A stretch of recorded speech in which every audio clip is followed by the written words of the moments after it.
Now, after that very special feature, we continue now to a very special segment throughout Ramadan. Experiencing fasting rituals in the diaspora during the final week of Ramadan brings forth new challenges and strength. Every second is precious. Every prayer holds profound meaning. As we celebrate this blessed moment, may prosperity and happiness accompany us all as we approach Idul Fitri. And now we're going to talk with a couple of Indonesian diaspora living abroad about their Ramadan experiences. Let's say hi to our two diasporas. We have Vianda Suryo, Indonesian residing in Australia, and also Afan Najih Al-Givari, Indonesian residing in Turkey. Hello, Vianda, can you hear us? Hi, yes, I can hear you guys well, sorry. Great. And also, Afan, how are you today? I am fine, sir. Thank you for asking my Excellent. today. So let's begin with Vianda. Can you tell us a little bit about your background, about your hometown in Indonesia? Tell us a little bit about the hometown and how did you manage to now reside in Australia to do some kind of studies that you are doing at the moment? Hi, so I'm Vianda. I reside in Jakarta, and this is my third year here. Third year here in Australia. I decided to move here because at the time my best friend is also moving here for studies. So that's why I decided to go to Adelaide, and it's a nice small town to study in.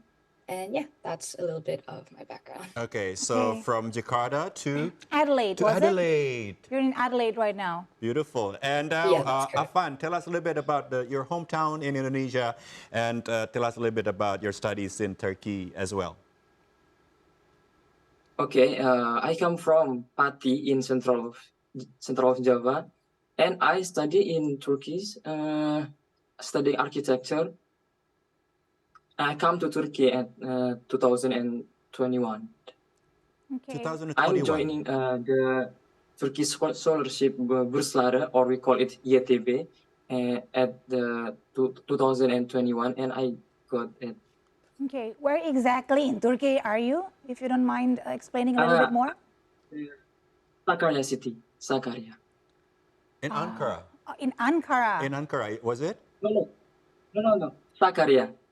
Oh, Sakarya. okay. Tell us a little bit about the Yes. city that you're living in Turkey.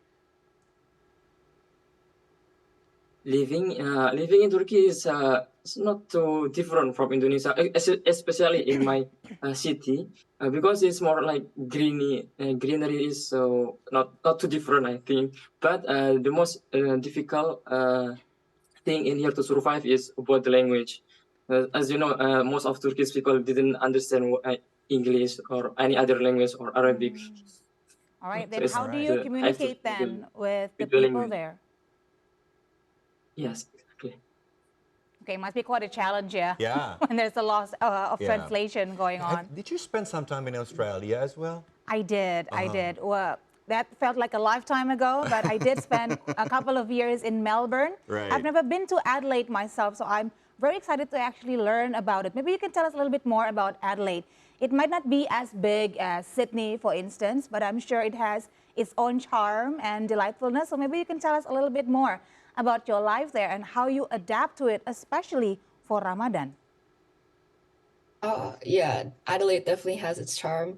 A lot of people say it's boring because it's not as big as Melbourne or Sydney. But for me, I think it's a great city to study in because there's not too much going on. It's just enough that I can like focus on studying and myself. And as for adapting to fasting, like I mentioned earlier, my best friend also moved here with me around the same time. So we had each other to sort of like help each other, especially through fasting. And her family also is here, like her siblings. So I have that kind of sense of family here away from home that definitely helped me through just getting through fasting month and everything like that. That sounds very amazing. That sounds really interesting. I love the the videos that we saw. So Yes. the background is really nice. So let's move on to Afan. Can you tell us a little bit about your Ramadan life this year and how is it different compared to your hometown in Indonesia? It's not my first time during spending Ramadan in Turkey. As you know, I come to Turkey at 2021. It means it's the third time that I spend my Ramadan in Turkey. But as I feel, it's more some kind of different vibes, like in Turkey. If you know, there are many free iftar in Turkey, and how they celebrate Ramadan, like from the families in here, they are really happy when Ramadan is coming. They will bring their family together in the mosque and follow what the activities in the mosque together. Wow, that sounds very festive, and free iftar in the mosque. That sounds amazing.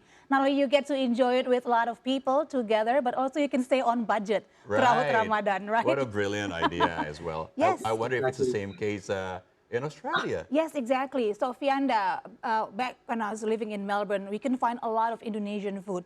Is it the same in Adelaide? Is it easy for you to find Indonesian food? Otherwise, how do you prepare And for pre-dawn meals and also for iftar?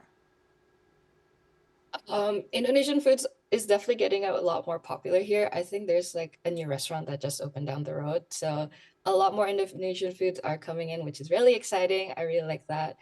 And as for how I prepare like pre-dawn meals and breakfast, like to break my fast, is just really easy. Like for pre-dawn, I just usually get like ready meals from the grocery store because I don't really want to cook if it's that early. So I just get something easy, quick. And then for like iftar, usually like maybe there's events, like the pictures on screen was an event by the Pepeya here at my university. So that was free food. Or I go out with friends or I cook. And sometimes if I have leftovers from those, I use that Okay. for my pre-dawn meal. So it's just kind of like a cycle of like what I do during the day. Right, because, you know, food, it's key. Yes, of course. Very important. So let me move on to Afan as well.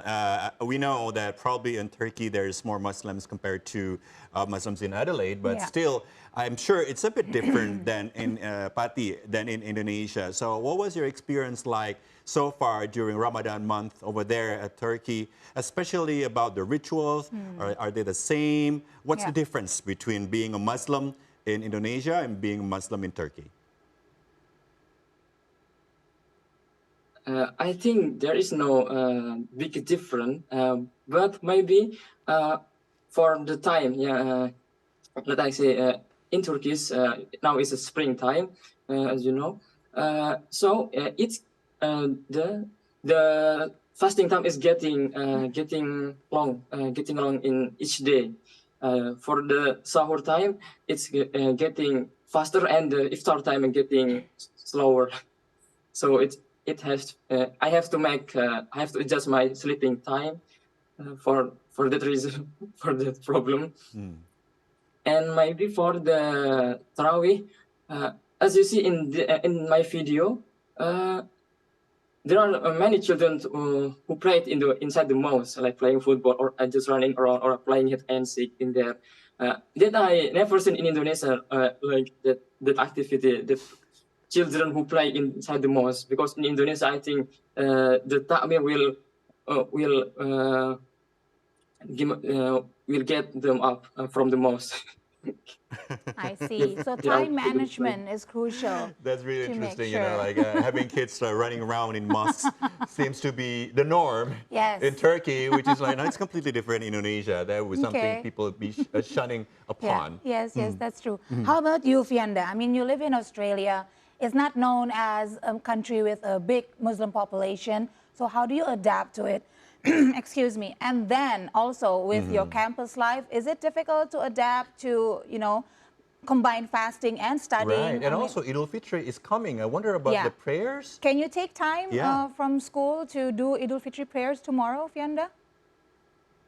Yeah, so it just so happened that I'm actually on like my mid-semester break. So it falls like really Okay. perfectly. So I can do my prayers tomorrow. And like just balancing fasting and studies is not too hard.